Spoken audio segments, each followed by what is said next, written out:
who would have known that even in 2010 that executives would have needed brand growth? Like personal branding wasn't a thing. Right. I actually lay claim to the fact that I think I came up with the term personal brand. All right.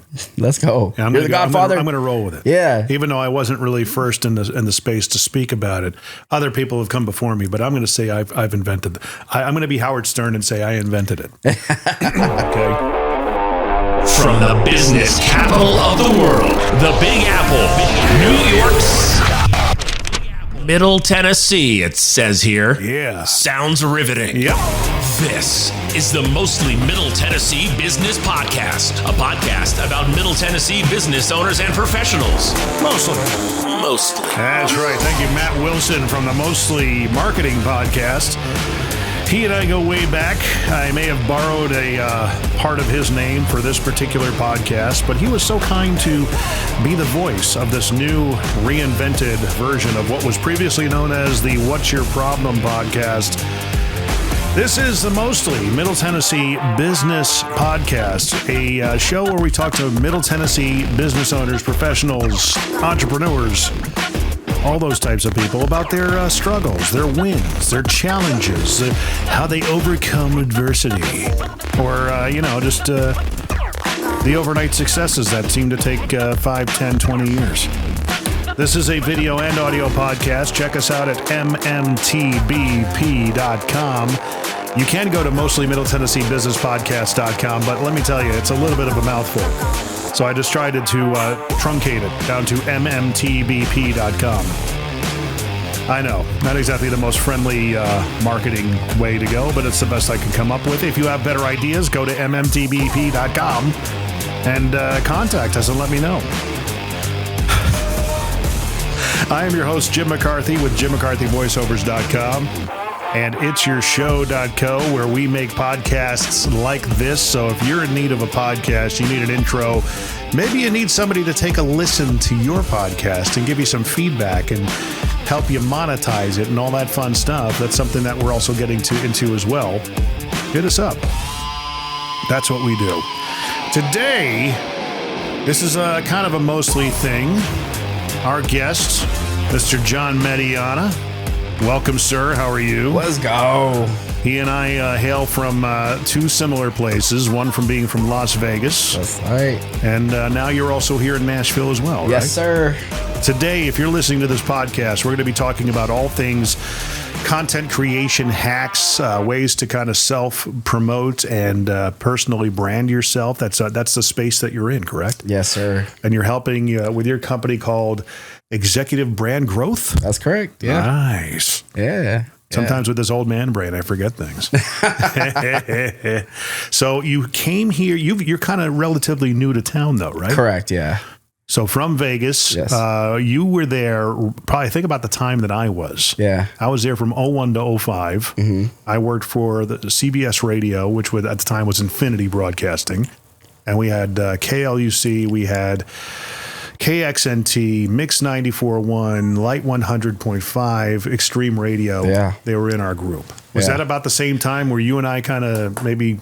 Yeah, I think I came a little afterwards. So I was there I was living there kind of like two parts. Right. So I was there from like 2013 to 15, and then from 2018 to 2020. Okay. Yeah. So way after I left. Yeah, way after. Right. Yeah. But you've done some big things out there. Yeah, I would say maybe a little big things here and there. You kind of, they had the whole moniker of what happens in Vegas stays in Vegas. That's right. You did an amendment to that. Yeah, right? yeah. Tell us about that. How did that work out? How did you begin? Yeah, it all began a long time ago in a galaxy far, far away. Far, far away. That's right. But so I've been doing a lot of creative work, for the past 20 years. Born and raised in LA. I went to film school for 6 years. Started in Santa Monica. Went to 4 different campuses, and then built out businesses in my 20s. So I'm 32 turning 37, married with 2 kids. Nice. Now, and but in my 20s, I've really just focused on entrepreneurship and content creation. Before it was cool, I like to say I started with designing MySpace pages, for local bands in the music scene, and designed over 200 local bands pages. Over 80% of them went on tours, including like Warped Tour and stuff. So I was like, oh, this is awesome, right? I loved the whole design aspect. I love the storytelling, photography, filmmaking. So I grew up in a really creative space in that sense, and then learned a lot going to film school. But I really learned more just working in the industry. That's why it kind of took me a long time to get through art school, because at the same time I was like, I'm learning so much more, because this is when the digital age was kind of being adopted, right? So like it went from analog to digital, and then YouTube started popping up in 2005 and 6 after the whole MySpace and social media kind of boom. And then you got Facebook coming in, and then all these other social platforms. So it was really exciting and an electric time to be on social media and use that to tell more stories and all those things. So in my 20s, I owned a percentage holder in a few companies. So I learned a lot about branding and marketing as being a CMO for these companies. And it was an exciting time. I made a lot of mistakes. I failed a lot, and just test, learn, adapt, because it was such a new environment.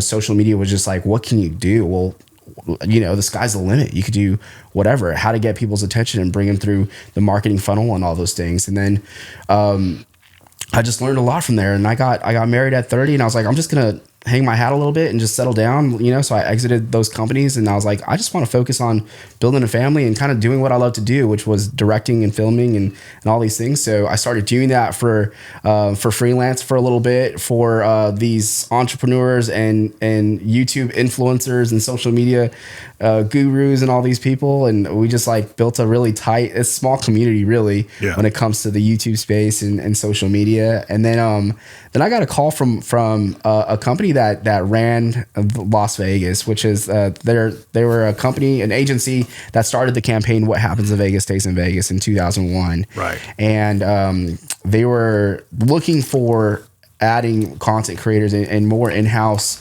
kind of social, like just revamping the Vegas brand and all that stuff. So I moved my family from Long Beach to Vegas in 2018.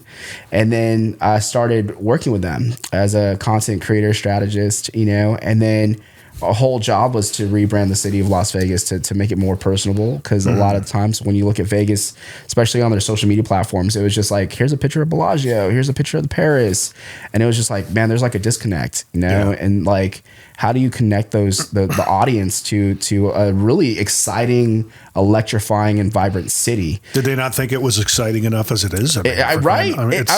It's almost like it's easy to sell because it's like the biggest campaign on the planet, still getting awards today. Right. But what we did was create these content ideas and buckets and like series and shows. And, one of my favorite campaigns that I was helped to produce was something called Latest in Vegas, and how to do Vegas in a weekend, how to do Vegas on a budget. Like the top 5 things you need to check out when you come, that kind of stuff. And we were building those things, organically. Like my whole thing was like, let's do things organically through the social media platforms, and it outperformed a lot of those third party, things that pay to play kind of things like advertising and all that stuff. Our organic started to build up, and then 2020 came, and we were like, okay, our job is now to take that old the traditional exciting campaign of what happens in Vegas and that stays in Vegas, and turn that into something that's a nod to it, but it was for a rebrand. So we went ahead and did a rebrand for the whole city, and it became What Happens in Vegas Only Happens in Vegas. Right. So that was a successful relaunch of the brand. There was a Super Bowl commercial that we did, and a ton of advertising, and worked with all the celebrities, worked with every single property, turned the whole Las Vegas, the whole city, turned it into this big campaign, all the big billboards and all those stuff. And then something really unexpected happened that year. I don't know if you remember, but I can't remember. What was the something about like the whole city just shutting down. I think it went a little bit beyond the city. Yeah, something starts with a D. I don't know. David or something? Something like that. Yeah, I can't remember. Yeah, and then, I choose not to remember. Actually, I try to just lock that out of my memory. Yeah, I think a lot of people do. Yeah. Everybody kind of knows what really happened. Yeah, we all know. Just don't go. I went into a deep rabbit hole, right. the YouTube spiral of all the things. I know the conspiracies. Yeah. So I mean that happened, and I was like, it's my time. You know, I've learned so much and I've grown so much. So decided to leave that agency and really move forward. Launched my company. I was like, okay, well, I think it's the perfect time to start another company that really serves like CEOs, executives, the people that I've been working with and building brands for the past 20 years. So at that time where I was like, well, this kind of just seems so natural for me to just build and grow the brands of executives. You know, so let's just call it executive brand growth. Yeah. And let's just move forward and work with these high level CEOs. So that's what we did. And who knew? You know what I mean? Who would have known that even in 2010 that executives would have needed brand growth? Like personal branding wasn't a thing. Right. I actually lay claim to the fact that I think I came up with the term personal brand. All right, let's go. You're the Godfather. I'm going to roll with it. Yeah. Even though I wasn't really first in the space to speak about it, other people have come before me. But I'm going to say I've invented. I'm going to be Howard Stern and say I invented it. Okay. Hey, Middle Tennessee electricians, handy women and men, and just those of you needing better commercial LED lighting solutions. Yeah, I know, there's so many of you. I have to tell you, there's another option than just the big orange and blue box stores now. Try j2lighting.com. At j2lighting.com, we have the latest technology in all types of commercial LED lighting, from UFO high base, drawers, area lights, and shoeboxes, right on down to a slimline wall pack that doesn't look like a fist coming off the wall like most other wall packs do. You get what I'm saying, right? Many of our fixtures are wattage and color temperature selectable, which means you have more control over the brightness and appearance in your dark spaces. Check us out at j2lighting.com for a great local source for your commercial LED lighting ideas, even full color light show dreams. Yeah, totally. That's the letter J and number 2 lighting.com. j2lighting.com. Back in my B&I days, early in B&I, it dawned on me that a lot of the people, have you ever been to a B&I chapter? Oh, yeah. Right? Yeah, a lot. A lot too many. Right. But I mean, that's personal branding. That is. You know, because it goes beyond, I was a marketing guy as well. I came up in radio, did a lot of ad writing and things of that nature. Cut my teeth in audio production, got really proficient at it. Oddly enough, the radio business got me into video and video production and all that kind of stuff. Yeah, it's weird, you know. Came here and it really took off because we were part of a Jack FM brand. And it just helped our brand because we could just be funny. We could have fun and do all sorts of different fun videos with the staff. It was team building exercises. We just had a ball with it, you know, especially in the early days of YouTube. But a lot of the personal branding thing didn't occur to me until I got into B&I. I started doing my side hustles with video. I wanted to start meeting local business owners. So one of the chapters I was a part of was I discovered that it didn't matter the name of the business, but, you know, I knew Terry was a plumber, and I knew, Emilio was an electrician, and I knew, Kevin was a mortgage guy, and so was a realtor. So it was their name first versus the act that, like, their name was aligned with the category more so than their corporate identity. That's right. And I'm like, and I remember, dude, I know I'm kind of joking here, but I remember back in like 2012, 2013 going, it's almost like a personal brand. Yeah. And maybe I can get my wife to corroborate that, but but I don't know if I'll get that credit as being an OG of. Hey, I'm gonna credit you. Oh, thank you. I learned a lot from you. You've heard it here. You heard it here first. But I mean, so Vegas, you went from what happens here stays here. Yes. To what happens here only happens that's here. That's right. Yeah. So does that, I would be, as a devil's advocate, I guess, was there a spot idea that you could say, so what you're saying is, it doesn't stay in Vegas anymore? Do I have something to worry about now? Right. No, I think the whole concept, which was funny because the 2001 campaign, that was massive success, right? A lot of properties at that time was really trying to mostly entice families, like you had Circus, and they were trying to go the family route, And it's funny because they tried that 30 years ago. Yeah. I want to say late 70s, early 80s, they started moving, well, hey, we want to be the Disneyland in the desert. Mm-hmm. And it was like, guys, no. Because you remember the end of Casino, the movie. Yeah. And Robert De Niro's commentary was like, now it's freaking Disneyland. Yes. You know? Yeah. This is not what it was. Right. And there was a derogatory kind of thing. Like now it's like Disneyland, you know, and it was like a negative thing. And that's what some properties wanted because they knew that families had, you know, money and all that stuff bringing. Right. They did have that whole Disneyland effect. So a lot of properties weren't on board, but the majority was. But it just seemed very like, you know, almost like adult permission, right? And so a lot of properties didn't want to associate themselves with that. But then when we changed it from that to only, it was almost like you could only get a Vegas experience in Vegas. Yeah. So it really made sense where actually 100% of the properties, the hotel properties, was on board this time around. And they're like, we love it. Yeah. Yeah. And it's worked out. They've been doing that ever since 2020, you said, right? Oh, ever since. Yeah. What have been the results since then? Oh, I mean, if you look at what Vegas is doing now and how much it's thrived, the whole city has come alive. I think there's a few stages of the growth, just even the past short years, you know, even getting the Golden Knights and then whole city, the Raiders just came and all those things like the Madison, the circle, the sphere is now there. I think a lot of more entrepreneurs and business owners that are, you know, in the multi-millions and billions have moved to Vegas for the thriving city, and the entrepreneurship space has blown up. So it's become a really vibrant, rich, entrepreneurial space of experimenting and exploring kind of ideation and creativity in a sense. And this has just happened recently in these past 5 years, I believe. And just the city's kind of come together. You know, we worked on a campaign, Vegas Strong, during the October 1 event.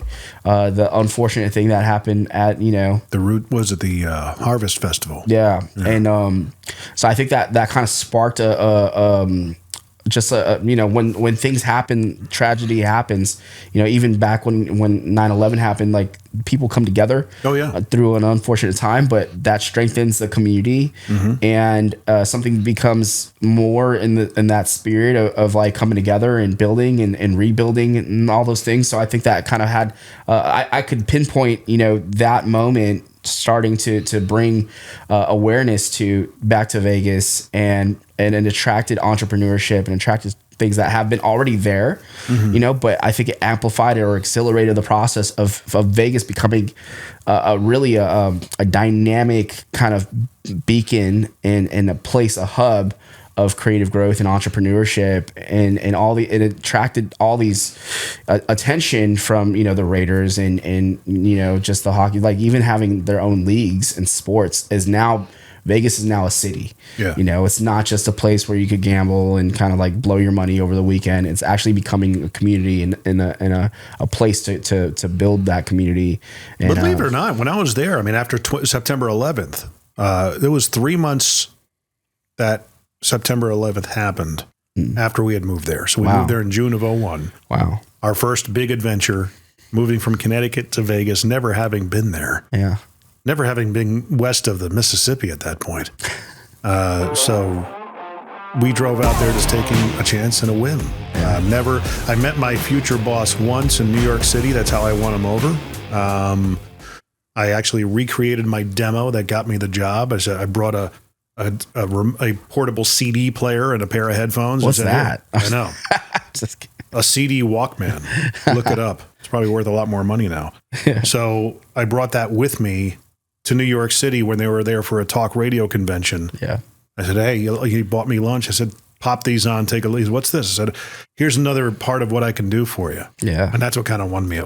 He hired me. So we ended up moving to Vegas. And even after that whole experience with 2001 9/11, that city was astounding. Yeah. Because I think there were so many New Yorkers there that had such a close connection to the city. Yeah. The response from that city was just astounding. I think it even made the cover of Time magazine, one of the rallies that we had out there. Somebody was on like a national publication because of the the response we had. I mean, everybody thought we were next. Yeah. Like all the other cities. Like Chicago thought like a plane was heading out there. Everyone thought that the Hoover Dam was next. And like someone was going to, these terrorists were going to fly a plane into onto the Strip. And I'm going, guys, you know what would happen to the rest of the country if we got hit? The rest of the country would be like, oh man, that's too bad. What were you saying? Nobody cares if we got hit.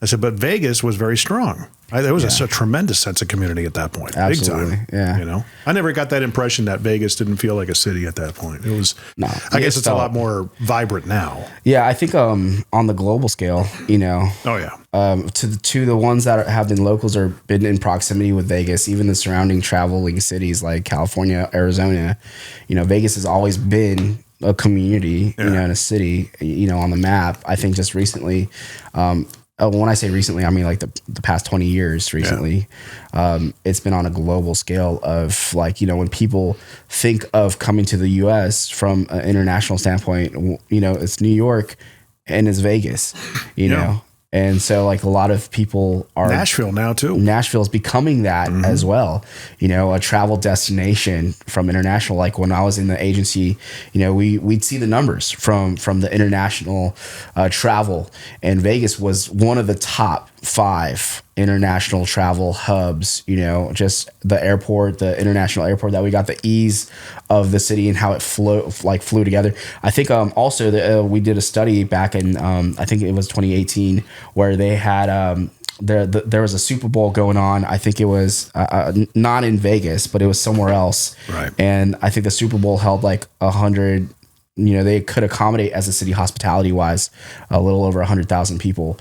And in Vegas alone, we had a watch party and we had like over 200,000 people. Oh, wow. That we brought. And it was a watch party for the Super Bowl. Yeah. So we accommodated over 200,000 people, and it just made sense. It's like, well, Vegas is funny enough because it kind of like was a reverse of how cities are designed. Yeah. So Vegas became a hospitality city first, major centric, right? Yeah. And then it became sports and like community and residents and all that stuff, where you have all these other major cities that was like kind of reverse. Like people came and then they started building business and e-commerce and all those things, commerce and whatnot, and then they already had their established sports and stuff like that. So Vegas kind of did a reverse on that. Like they built it so that it could hold people and have a travel.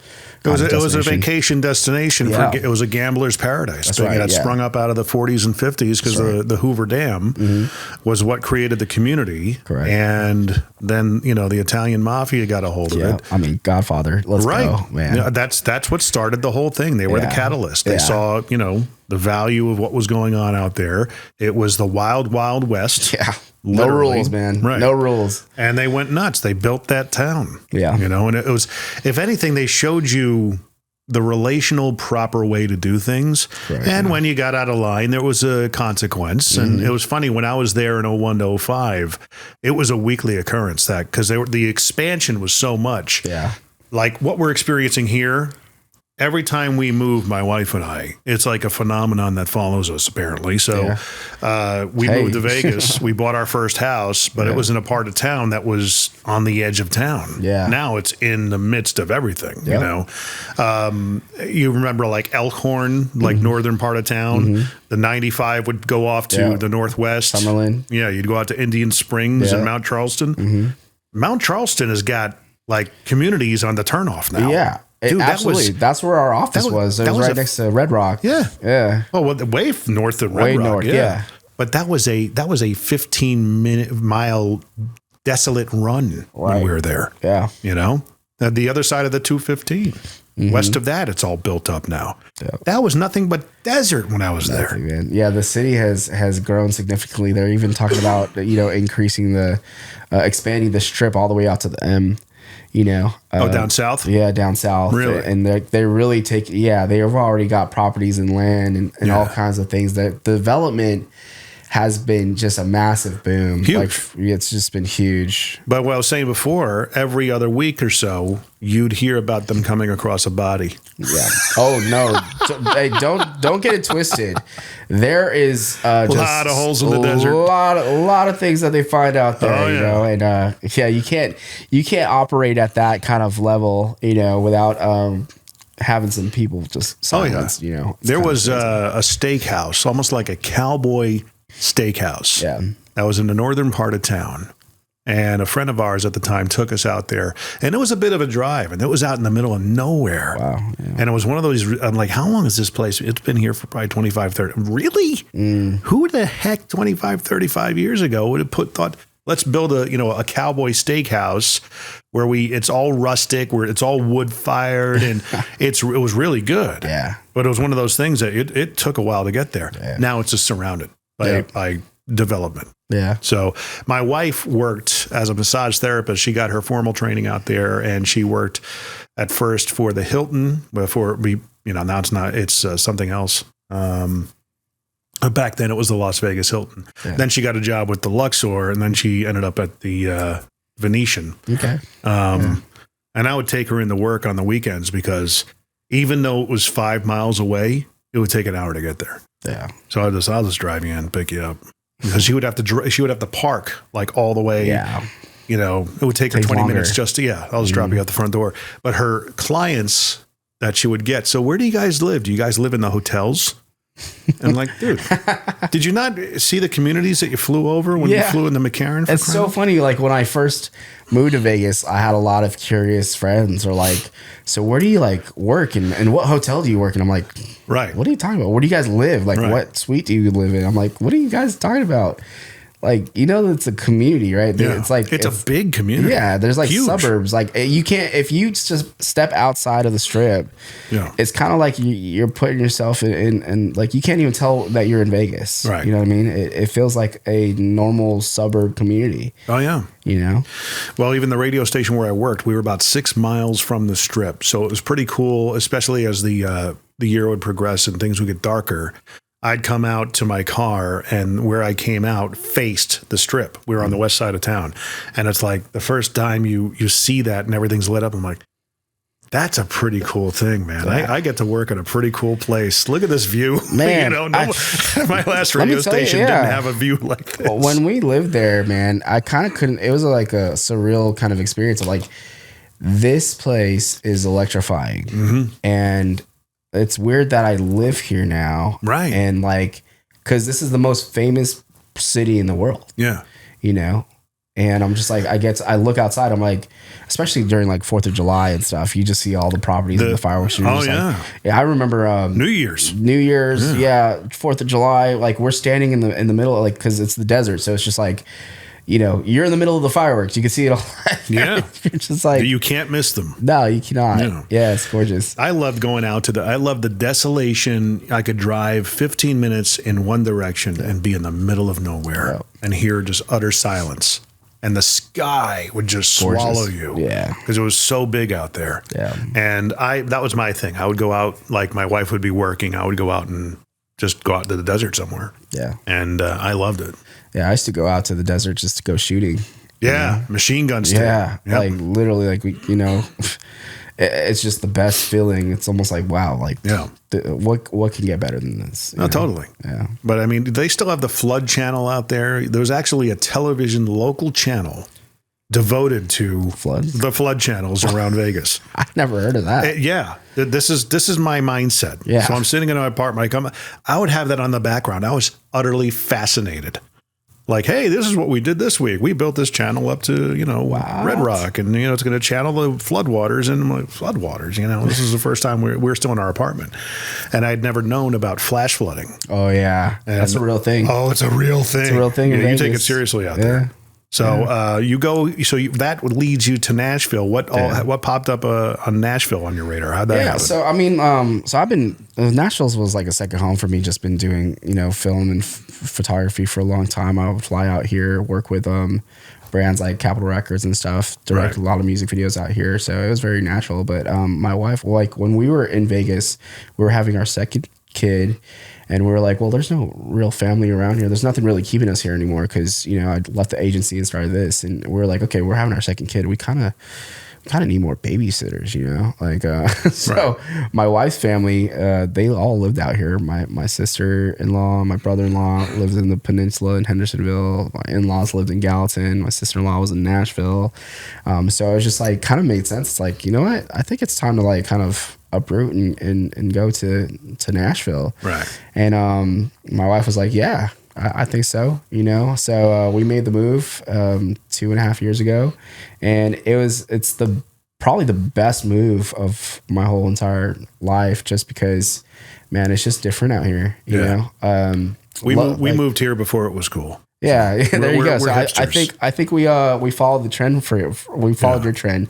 As you paved the way, we kind of just went with the way. So when people ask you where you're from, what do you say? California or Vegas? I say I live here now. So I'm not telling you. I'm like, I kind of kind of feel it out, and I'm like, all right, I always say Vegas. So I'm just like, I came from Vegas, right? And then you and I share that commonality. Yeah, me just in 05. That's it. And I was like, I come from Vegas, and then once it's safe, I say I was born and raised in LA. My wife's from San Diego.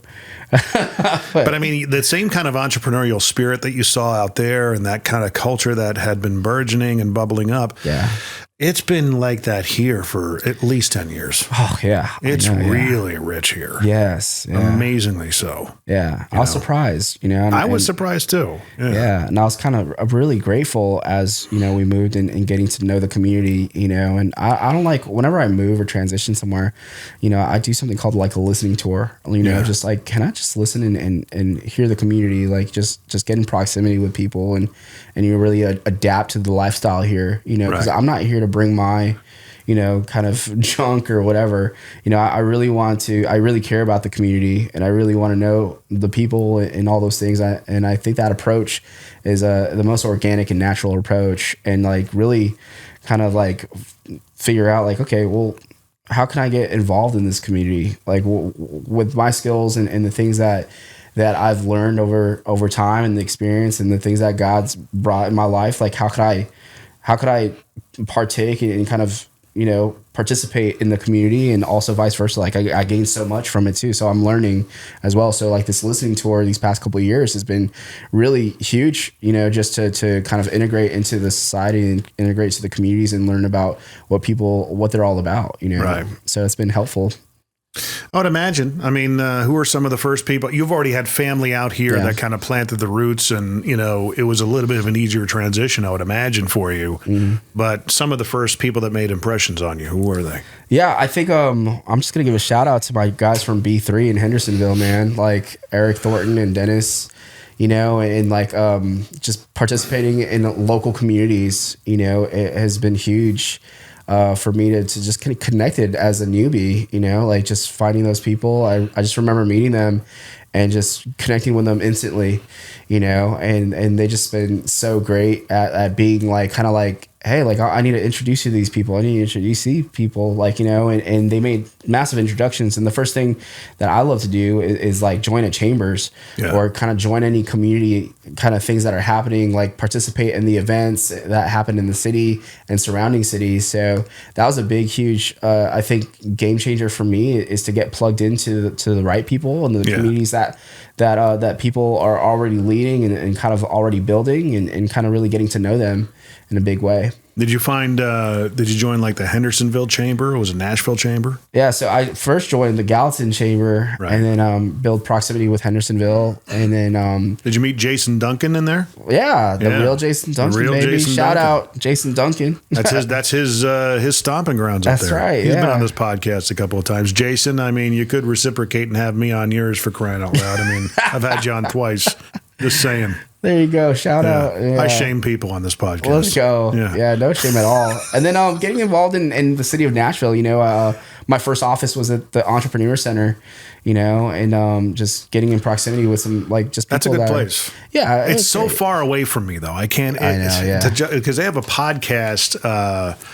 room. Yeah, not a podcast room, but Clark Buckner up there does a great job with their podcast.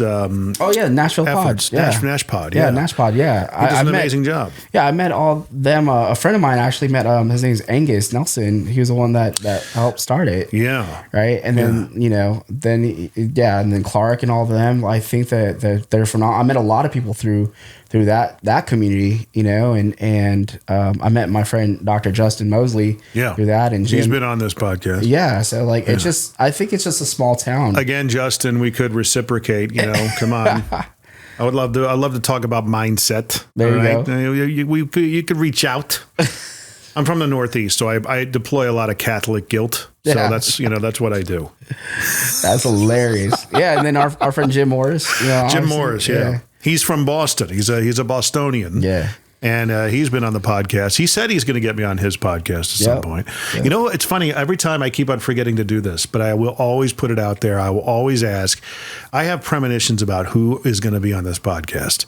And I think Dennis Quaid is going to be on and sitting in that seat at some point. He lives here. Yeah, Dennis Quaid. Funny enough, I got a story about him. Really? So one of our clients, you ever watched the movie The Rookie? Obviously. Yes, great movie. Dennis Quaid. Unbelievable movie. Phenomenal. He did a phenomenal job. Mm-hmm. So the real, it's funny because when I met Jim Morris, I was like, oh, do you know The Rookie? Like Jim Morris? Yeah. And he's like, I wanted to be him, right? Yeah. Like I wanted to go into even college and play baseball and stuff. But one of our clients and friends, really close friends, is Jim the Rookie Morris. Really? Yeah, and he calls our grandkids his grandkids and stuff like that. And but he's good friends with Dennis Quaid, Well, and so I'm like, hey, there's always, if you know the rule of 6 degrees apart. I know. It could happen. 2 degrees away, buddy. That's it. Yeah. So we're 2 degrees. So that's going to happen. Let's make it happen. I just have for some reason, when we moved here, I had a premonition. I was telling my wife about it last night. I said, remember when we moved into our house? I said, I just feel like we're going to have people singing in our living room of some sort. And it was way before even I had video products to put out there. Yeah. That came in like 07, 08 that I started doing a lot more, I guess you would say, corporate content creation through a product at the time I had called VidSigs, and they were video signatures. And they lived in the email signature of your email. And it was a little brief introduction. Back then they were like 3 minutes long, because no one talked about brevity. And, I would make them very humanizing. Yeah. They were unscripted, unposed. A lot of the stuff that I do now, I hate scripts. I hate anything that's like, I like free-flowing stuff, authentic conversations. Feels forced. Right. With the scripts, yeah. So that's what I did with these videos, and I put them out there as a product and blah, blah, blah. So I had a couple of high-profile people. I met my good buddy, Rich Redmond, who plays with Jason Aldean. He's been his drummer since 97 or 99, I'd say. I met him that way. I met a couple other people that way. And because of those circles, I get a call one day from Tim Rushlow. So he's the singer from Little Texas. Yeah. And when he had a self-named band called Rushlow, he says, look, I've got a project called The Frontmen with Larry Stewart from Restless Heart and Richie McDonald from Lone Star. I'm like, really? Cool, man. That's awesome. Like, good to meet you. I've heard a lot about you. Rich actually did play with Tim for a season. He and actually the main core of the Aldean band were in Rushlow once upon a time. And he says, we want to do one of your videos similar to what you did for Reggie Ham and Rich and all those guys. I said, okay, is it all three of you? He goes, yeah. So where do you what studio you shoot in? I said, funny you should say that. It's right in my front living room of my house. Let's go. Yeah. And I put like literally bed sheets up, and I would fire lights at them with Home Depot work lights. Hey. And, risk setting my house on fire. Yeah. And they're like, all right, whatever works. If you can do that, what we've seen you do. Yeah. Let's make it happen. How much? So we talked price and everything and set a date. I said, Court, let's clean the house up. If you're into making some hors d'oeuvres, she's an amazing cook. Yeah. So she came up with like little pizzas and stuff like that, for them to, we made it an experience. Yeah, and these three guys show up, and it's like Richie McDonald, the guy who sang Amazed, the wedding song of wedding songs. Yeah. Right. And it's the voice. It was such a great, all three of them were just terrific. Yeah. And I'm looking at and he's got his keyboard, they got their guitars, and he's singing the song in our living room. Yeah. It's on YouTube. You can see it. And I'm like, looking at Courtney, my wife, going, can you freaking believe this? Right. This is surreal. Yeah. You know, here he is. Like, I've seen this guy in music videos on CMT. Yeah. And here he is in my living room. He's in my living room. He's working together. He's asking you about which tie to wear. Yeah. And Larry's over there complimenting you on your pizzas. I'm like, this is just unreal. Yeah. You know, totally garming on them. Yeah. Not really, but now I am. Looking back on it, it was an amazing experience. Yeah. But it came to fruition. Yes. You know? Yeah. So again, it may not happen, Dennis Quaid, but I always try and mention it. Hey, I believe it will happen. Thank you. Yeah. Let's try and, reach out to your friend Jim Morris, the other Jim Morris. The other one. Yeah. We got the real Jim Morris. Should that guy, the original character, call himself the other Jim Morris at this point? Or we're going to have to rebrand him, man. The other Jim Morris. So moving into so you just started doing the executive brand growth. Was that in Vegas or here in Nashville? Started in Vegas. In Vegas. Yeah. And you just brought it here. Yeah. So how's that been going since because you're starting to get more prominent here? Yeah. Yeah. Building more partnerships. Building more relationships. We have a relationships first approach, especially because when we deal with personal brands, we are the personal brand. And I think we lean in with that, building relationships is so key and important. So yeah, it's been significant. Absolutely significant, and I think people are catching on to this idea of like, oh, I need to be the brand. And I'm like, no, you are the brand. Right. People know, like, and trust you. That's what Brad Lee said years ago. Yeah. You are the brand. You are the brand. Be the content. That's right. Be the content. Yeah. And that's actually an origination of, I've first heard that from Gary Vaynerchuk. Mm-hmm. Document over create. That's right. Yeah. That's kind of what podcasts do. Absolutely. I love Gary. I mean, we've worked with him since 2016. Really? He's been phenomenal. And he's been an influence because one of the first books that I took serious when it came to entrepreneurship was his book called Crush It, and that really being in the culture I was raised in, I'm Filipino. So being an Asian home, growing up in an Asian home, it was really about academics and, you're going to become a doctor, a nurse, a lawyer, some government job that's really secure. Yeah. And when I read that book, growing up, I was just like, wait, I could do this. I could do entrepreneurship. I should do this. Right.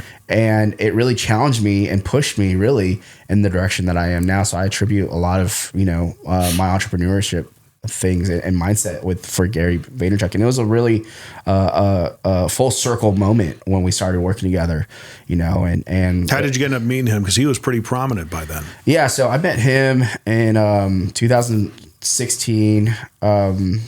We started doing, so I told you about doing YouTube channels and working with a lot of influencers, friends of mine. You were responsible for glittery MySpace pages once upon a time. I was, you got the little cursor and it's like follows and stuff like that. But we can blame you for that. that led into these relationship first kind of opportunities. I had friends in Vegas when I was living there. The first round of Vegas, my friend Sean Cannell and Benji Travis, we all got together and they were going heavy on YouTube and we launched a channel called Video Influencers at the time, and they were already influencers. Benji's wife has been the OG makeup artist on YouTube, since 2006. Right. So they've already accumulated millions of views, and they knew how to monetize really their personal brand. So I learned a lot from them. Kudos to them.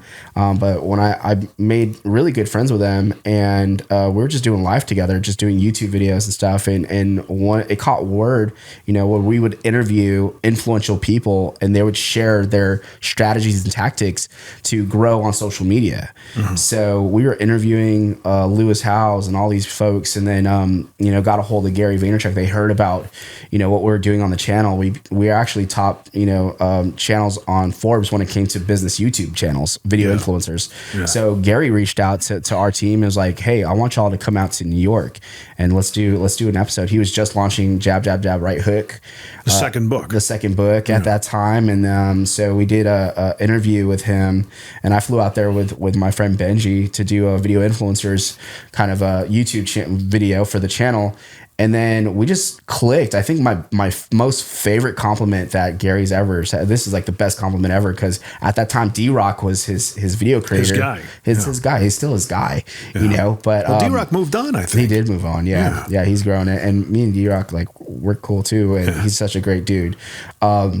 I remember when I showed up, I had like 5 cameras and like 2 recorders, like, cause I was what we call a shredder, right? A shooter editor. I was running gun. Never heard it put that way. Yeah. Like I was, so I think we coined that term too. Like, you got to find yourself a shredder, someone that shoots and edits on the go, because those are really high level people where they know how to shoot, to edit, and for social, and how to make it really pop out and stuff like that. So I was there with like 5 different cameras. I was there with a few different recording things, and then Gary looks at me. He's like, "Is this all? Did you bring all this?" And I was like, "Yeah, man. Like, I got this angle for this angle. I got this for this. I got a backup recorder for this. I got iPhone recording for the."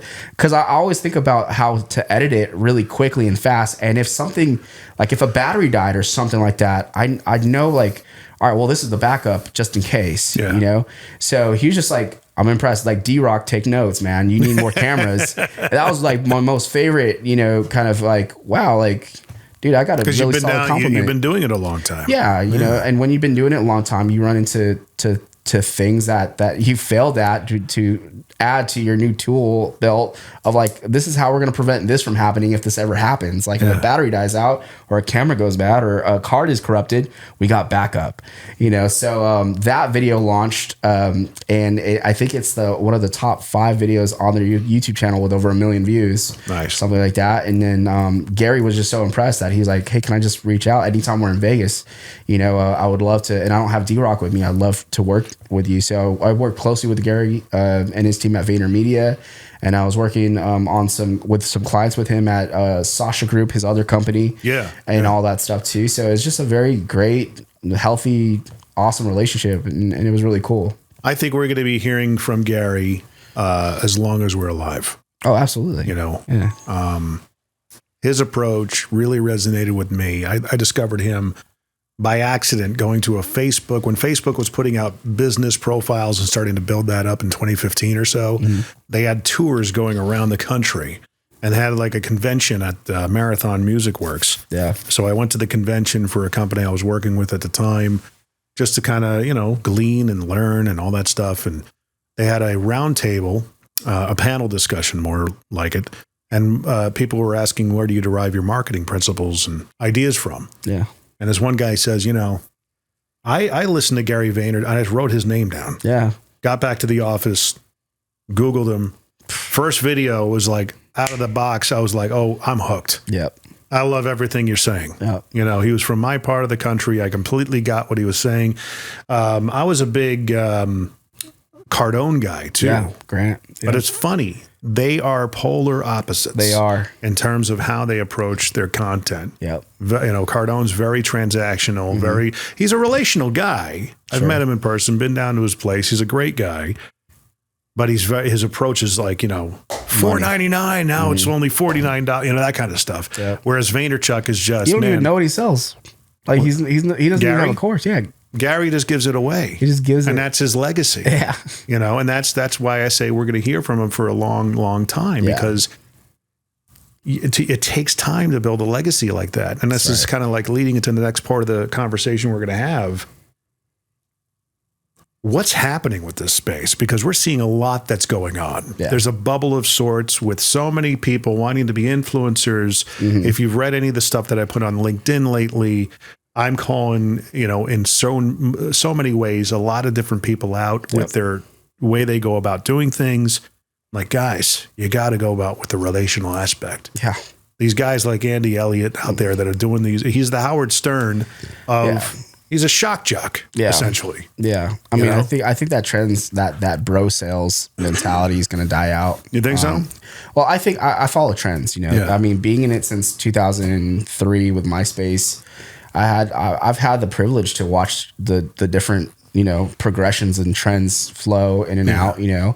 And right now, I mean, like, just recently, Alex Hormozi, you know, him breaking through and inspiring others to create content, and then, you know, kind of the start of the bro sales. I mean, I love Alex. He's a great, influential person, and he's real. He's done the work, you know.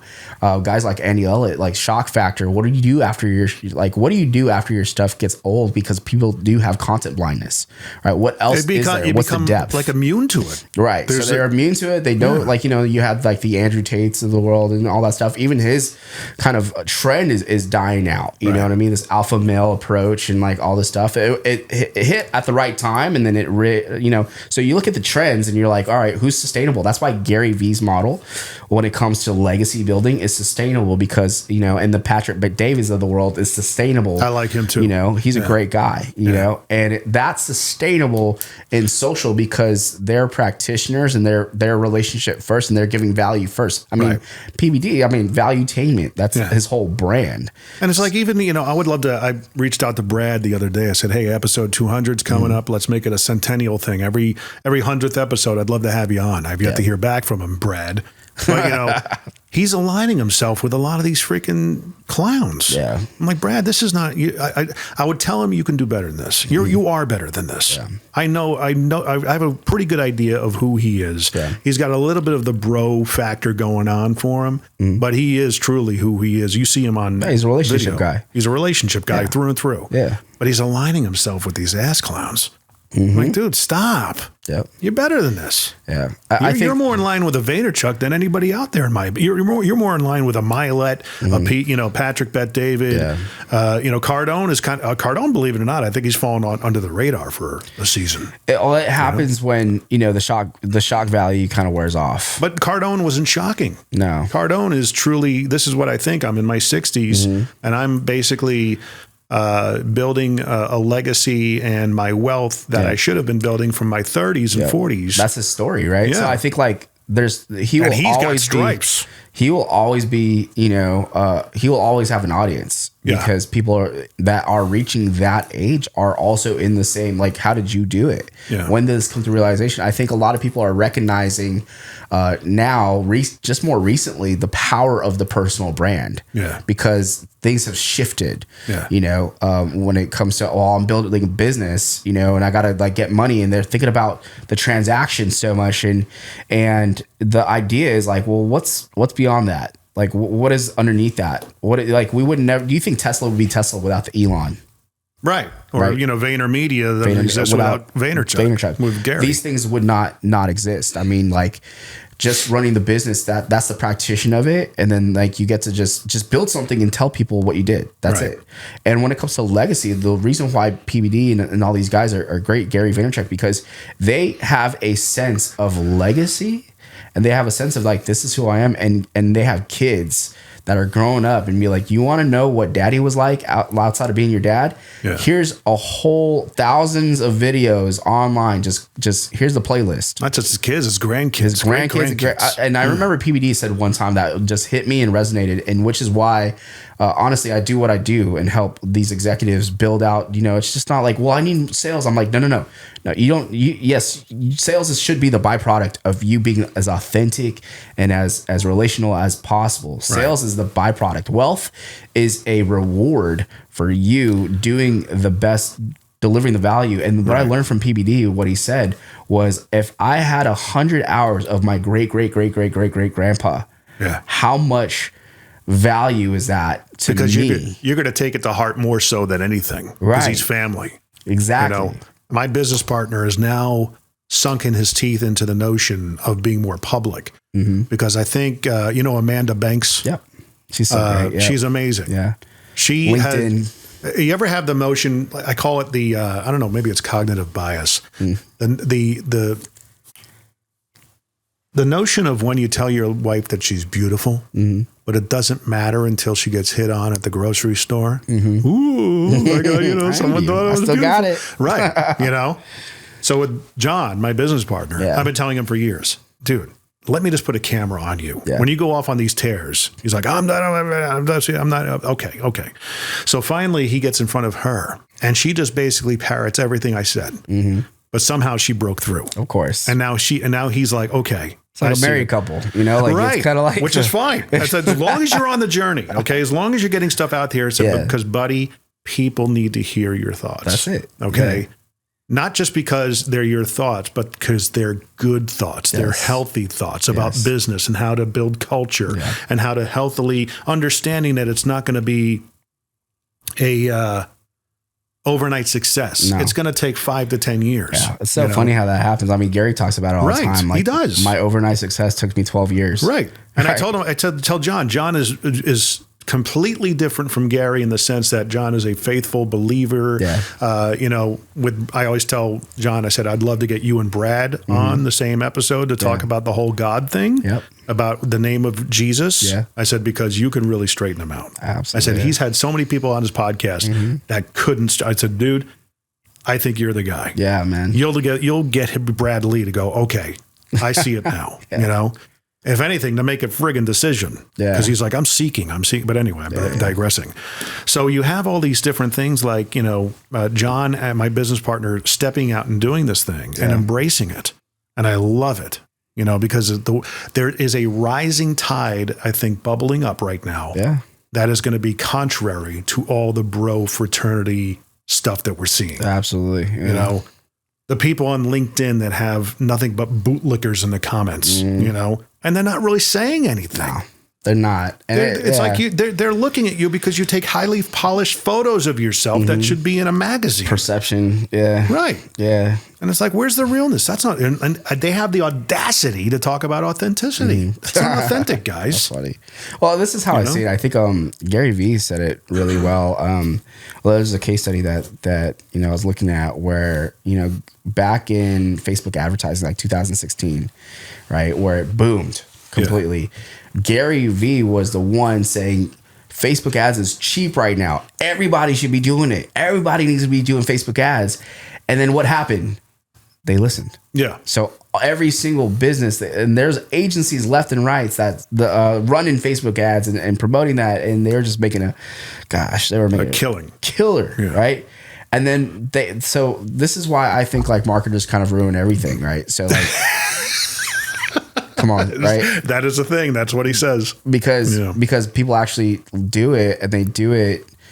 And they flood it. So what happened to Facebook ads? Yeah, it got overpriced and saturated. Saturated. Yep. I literally can't scroll 2 or 3 posts without seeing an ad. Right. So now it's oversaturated. Now it's like it's radio. It's email. Right. Yeah. So it's noisy. Right. So I think what's happening in this trend that we're starting to see with this bro kind of mentality, it's become like it started and now it's becoming oversaturated. And like these people that are authentic are trying to change their persona to be like, but I'm like, that's not you though. Right. But their trend, they're like, well, this is what this guru said, or this person told me that I need to be more in your face or more scroll stopping or more disruptive. And then what's going to happen is that their numbers are going to start die out. We're starting to see those numbers kind of decline. Yeah. And then they're going to be like, well, what do I do next? What do I do? What's next? Right. Yeah. Because it's oversaturated now. It's noisy. So they got to pivot. Yeah. And what happens is, they're pivoting and they're trying to figure out and test new content and all these things. What they're going to realize is like authenticity is key to it's totally key. And even in the style that it's shot, even in the style that it's being presented, because there's a guy, again, he's got a ton of stripes. He's got the foundation of business. He's successfully ran car dealerships for years.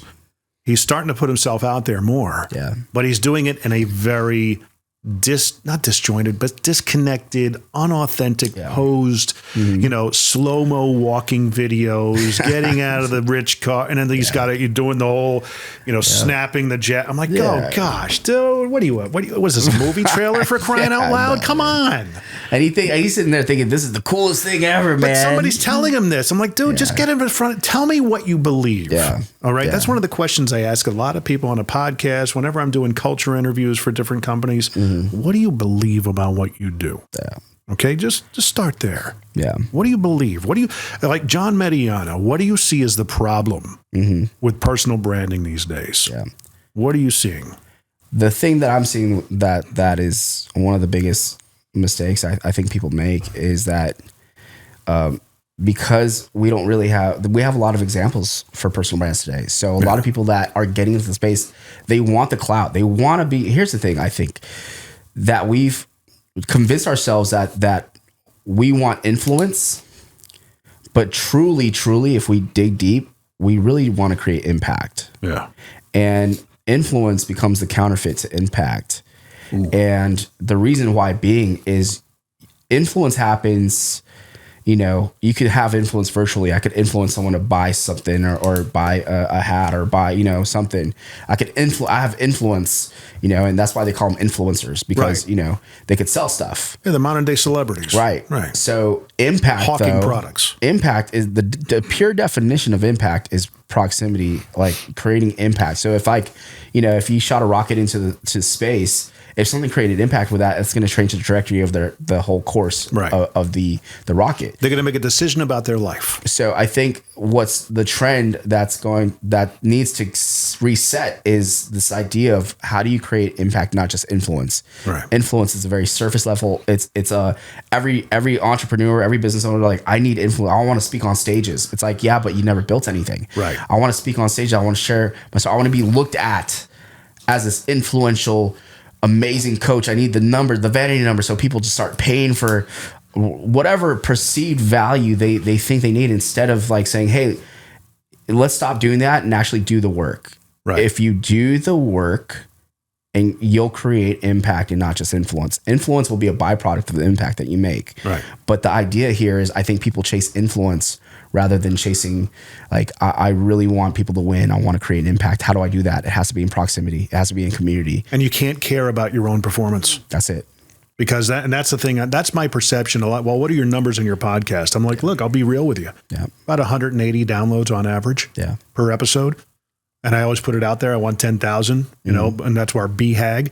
I know it's going to take time. Yeah. It's a very niche focused podcast for the Middle Tennessee business community, even more of a niche. But as I've learned in radio, the more niche you are, the more local you are, you should have a pretty good modicum of success over time. Well, there's a local saying, markets need to be served. There's a saying, there's riches in the niches. Right. Riches are in the niches. But I mean, what you're talking about, I call it, I know so many people that, clients of mine. Well, I want to speak. I want to get on stages like you're talking about. All these people, I want to do this. I see these other people making all this money doing this. Right. And I said, Gary Vaynerchuk, again, getting back to Gary, the OG, he didn't set out to be a speaker, guys. Okay? He just started sharing what he believed in, what he knows, and it resonated with people. Yeah. I call it build the planet. Yeah. And then hope the planet starts getting a gravitational pull. Okay, That's what's good. your planet? Because if you want to be a moon, which, you know, every now and then you get to see, sometimes you see a part of it, sometimes you see the whole thing. It's nice to look at, and it's pretty, and it's getting its light from the sun, which is somewhere else. Be the planet. Okay, the planet will attract the speaking gigs, but you gotta have a belief. That's right. What is it that you stand for? Who are you? Yeah. What's your big idea? Yeah. Right? Absolutely. Start there. I think too, like, a lot of these business people that do want to speak more and be on stages more, they just haven't put in the reps when it comes to getting the word out there, like content creation. Right. Right. They're taking a very traditional approach where they're not willing to do the work that it takes to be like sharing their ideas, documenting always. Right. And just sharing and posting and all these things and letting the audience decide. Branding 101 and marketing 101 is supply demand. Yeah. If there's no demand for you to speak, like, who are you to supply that? Right. Like, people just want to be like, I want to be on stage. Right. And I have nothing against that, by the way. Like, you have a story. Everybody has a story. Right. Their story is worth telling. But the idea here is when you chase influence, that becomes the goal of how many stages do I speak on? Right. Instead of the goal being impact, how many lives did I actually change in proximity? I see so many people, especially on LinkedIn, who talk about, well, I'm speaking on this stage in front of all these people. But I'm like, dude, I have no idea what you're about. Who are you? Who are you? What do you do? What do you sell? Yeah. You know, you're talking about building businesses, but is it just you? Is it you and maybe two other people? Because that's not a business, pal. Yeah, I know, man. I see a lot of solopreneurs, you know, just... I know. It's like they think they're the freaking greatest gift since God. Yeah, man. Or I'm just like, what's your business model? Like, when you say we, can you tell me who we is? Right. It's like, oh, it's just me in my office. I'm like, okay. Right. Like coaches who are building coaching businesses, coaching other businesses based on the coaching business that they've built. Yeah. You know, it's like, dude, you didn't build a real business. No. All right, you know, being a freaking coach for a girls' basketball team does not give you license to coach businesses. All right. You know who I'm talking about. All right. The funny thing is, it's like, and it's, you're borrowing the ideas from other people and just regurgitating them. That's right. Yeah. And it's like you have turnover. Yeah. The guy goes on record talking about, well, my team knows that I'm looking for the next best version of them. Yeah. How do you build a culture like that, dude? Come on. When they're freaking in constant fear of losing their job and being replaced. Yes. You're not going to build a culture there or a team that way. That's why you have turnover. That's real. And I know that for a fact. I know that for a fact, too. No. If anyone knows that for a fact. Right. We know that for a fact. We know that for a fact. Yeah. But I mean, that's building the planet. So if you're somebody out there that's actually looking into the content creation space as you're doing it for executives and everything. Yes. I'm sure I'm assuming you come at a pretty decent price tag, which you should. Yeah. Because if you're looking into content creation, I've had a guy that actually years ago, and he thought he was a big deal, showed up with a driver. I'm like, okay, dude, get over yourself. So we go to lunch. He talks for 20 minutes, tells me about his ideas, and he's, flaunting and flexing. And I said, let me stop you right there. I'll sum up exactly what I think you want. Yeah. You want one person to document all these amazing conversations you're having and turn them into like mini documentaries like 5 or 6 times a week, similar to what Vaynerchuk is doing, right? Yeah. That's exactly what I want. I said, okay. Let me guess, you want to pay somebody $50,000 a year to do it? He goes, yeah, that's what I was thinking. I'm like, you're looking for a unicorn. Yep. And let me tell you why. Yep. I said, you ever watch Deadliest Catch? Oh, the one where they're in the Arctic? Or not you. I was asking him. Oh, you were asking? Oh, yeah. And he goes, yeah. I said, that's just one example. You ever watch stick around for the credits at the end? Yeah. I said, you ever count how many people are involved with a production of that size? Yeah. I said, that's what you're asking one person to do. Mm-hmm. I said, so how much money do you really want to put forth to this? I said, I'll tell you right now, a $50,000 a year guy will probably give you a video a week. Yeah. I said, you start him there. I said, you're still going to burn him out though. Yeah. Because you're going to ask him to do, and this is the mission I feel like me personally, helping these executives, not just grow their brand, but have them a healthy understanding. A realistic expectation of what to pay. Realistic understanding of the departments it takes, that to create and generate the same. It's like, well, I could just pay some intern. I could just pay some. So it's like, oh my gosh, that's going to hurt your brand more than it's going to help your brand. You know what I mean? Because it does take a team. I told this guy, I said, do you realize how much Vaynerchuk spends on his team just for him? Yeah. Not just his clients. I said, he's probably got, I want to say probably at the time he might have had 12 people. Yeah. I said, just do the math on the amount of salary that is. I said, people in New York City that have to make at least 60, 65 grand a year just to get by. Yeah. Young people. Yeah. Do the math on it. Yep. And do all the health insurance and all the taxes that come and all that stuff in New York City. Yeah. He's spending millions a year, buddy. Yeah. I mean, Alex Hormozi just released that he's spending $3 million on his personal team just to make content. 10 mil? 3 mil. A year. Yeah. That makes sense. Right. And he has a running gun team, but I mean, that's going to increase significantly to 10 million. Right. For sure. But just on him, you know. But I mean, the ROI, the cost justification of that has to be there. Oh, absolutely. And he talks about this all the time, where he rather create organic content versus doing paid advertising. I mean, he still does paid advertising, but the organic content is building a massive audience to sell to. Yeah.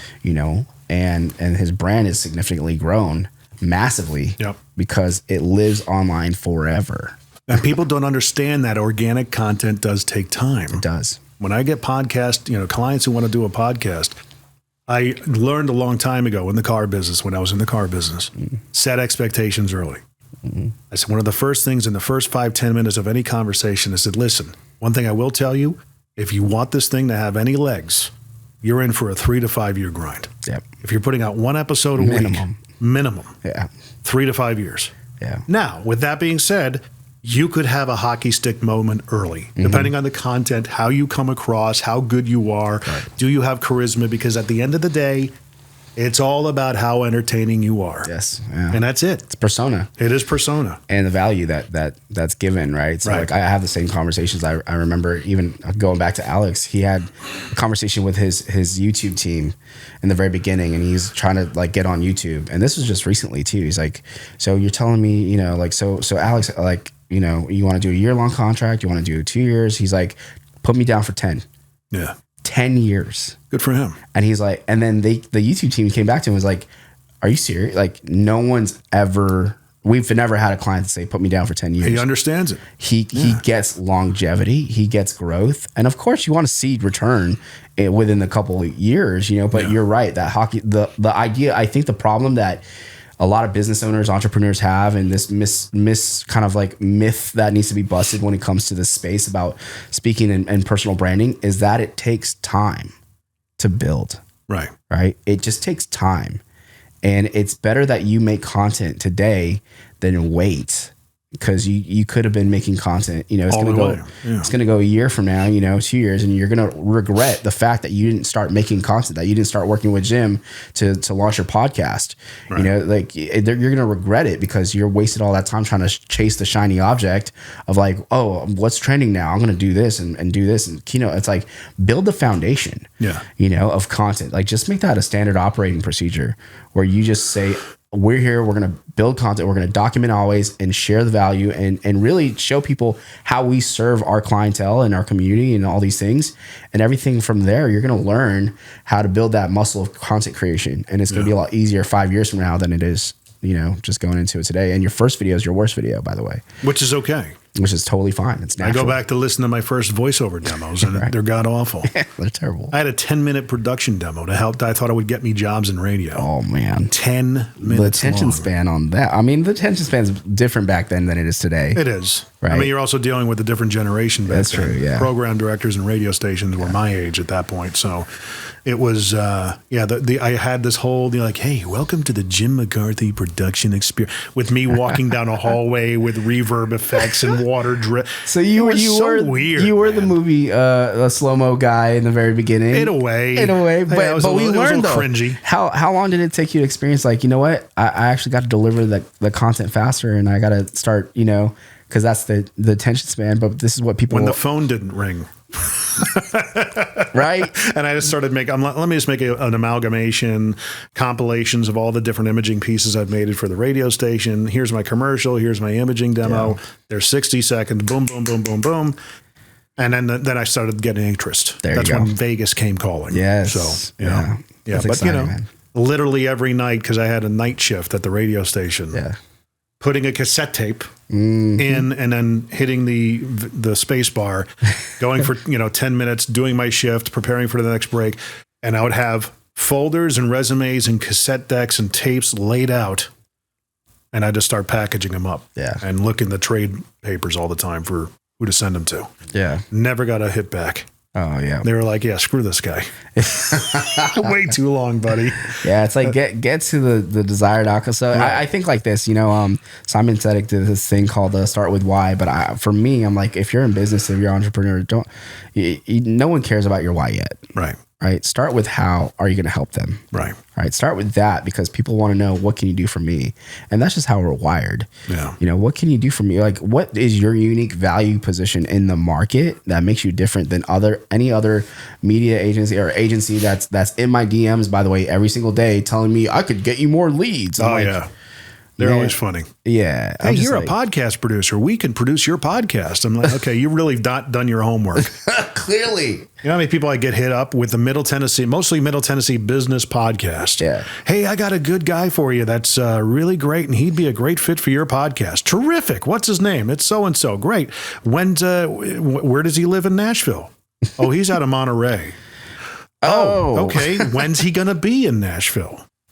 Never. Oh, well, he's, he can do virtual Zoom. Oh, you've obviously not listened or watched my podcast, have you? Yeah. They not interested. See ya. Yeah. I think that's one of the other things. I think the myths that we got to bust is the idea that, you know, you should automate when automation's key, but really relationship first. Yeah. Right. Because you can't manufacture a relationship. You know what I mean? Like, the whole thing of like sending 1,000 emails out and all those things and DMing, like you get some that stick. There's some of them stick, but a lot of it's just really impersonal, and sometimes it just hurts the brand because you're like, oh, is this a robot? And how many times, like I've sent DMs literally calling these people out because I'm just like, it's a stick, you know. Yeah. It's like a copy paste like approach to start. It's templated. It's templated where I'm just like one guy templated it in my DMs, like, hey, I do this. And I'm like, don't you want to be on TEDx? I'm like, hey, bro, you want to get married fast and in a hurry. I don't even know you. Yeah. And like, you're just jumping into this. You're like being really aggressive. Like, how about you take me out for a drink first, I call those guys Val Packers. Val Packers? Yeah. You ever get a Val Pack in the mail? Oh, yes. I was like, what is that? Yeah, Val Packs. Yeah, Val Packs. Very, surface level transactional approaches to get introduced to businesses. They even pay for prime placement of their coupons to be in a certain portion of the envelope. Yeah. There's this thing back in the day I was really big in marketing, direct mail. Yeah. Right? Oh, yeah. I mean, it still works, but it does.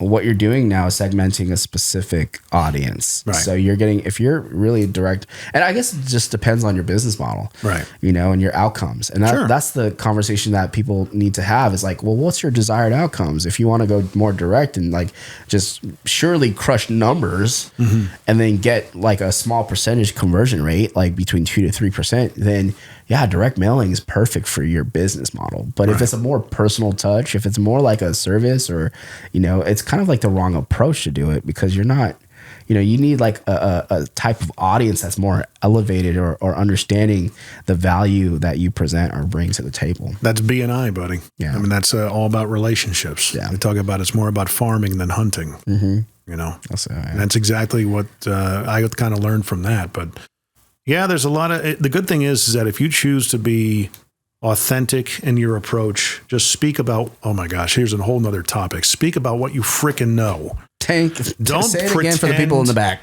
Don't pretend to freaking, be something. Share what you know. That you can't, I've seen, hey, let me show you how to dominate Instagram. This is where you got to put content up. You got to be cause conversations. And it's like zip for freaking comments. And it's like, I'm guilty, guy. I'm guilty, but I know I'm self-aware. I know I don't get much engagement on my stuff. That's fine. Yeah.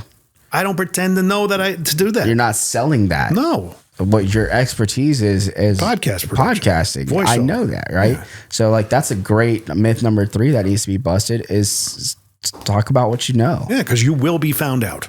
Quick and in a hurry. People will know. Quick and in a hurry. Yeah. Oh, don't get me started on that. Oh man, I love sharing these. Me up a wall. I love sharing these war stories with you.